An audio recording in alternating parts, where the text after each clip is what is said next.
Hi everyone, welcome back to another video from Wake&Tech. Today I'm going to be guiding you through how to block or unblock someone on iMessage. Whether you are trying to get some peace or just meet up with a friend, I've got you covered.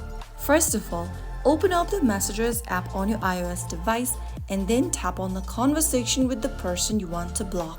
Once you open up the conversation, tap on their name at the top of the screen.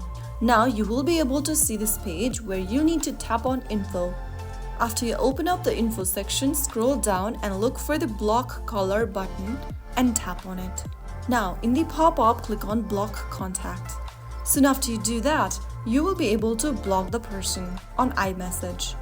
If you ever want to unblock them again, go ahead and open up your Settings application from your iOS device. Inside the Settings app, scroll down and tap on Apps.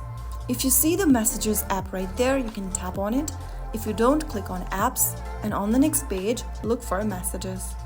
After you find it, tap on it. From the next page, scroll down until you find Blocked Contacts and tap on it. Now you will be able to see the list of people that you've blocked. Select the contact you want to unblock and swipe left on them. Now click on Unblock in red, and the contact will then be unblocked. Now they can reach out to you again via iMessages, calls, and FaceTime. And that's it. Now you know how to block or unblock anyone on iMessage in just a few taps. If you found this video helpful, give it a thumbs up, share it with your friends, and subscribe for more quick tech tutorials. I'll see you in the next episode. Thank you for watching.